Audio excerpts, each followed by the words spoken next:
LeBron James free agent na! Napag-usap-usapan nga na itong si LeBron daw ay magiging free agent this off-season.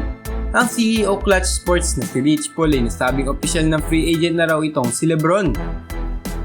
Ang nangyari nga raw ay nireject nito ni LeBron ang kanyang kontrata at naging free agent. Hindi nga ibig sabihin na kapag naging free agent na siya ay ayaw na nito sa Lakers. Sabi nga ni Rich Paul ay expected daw nito kay LeBron na lalaro pa ito sa loob ng 2 to 3 years.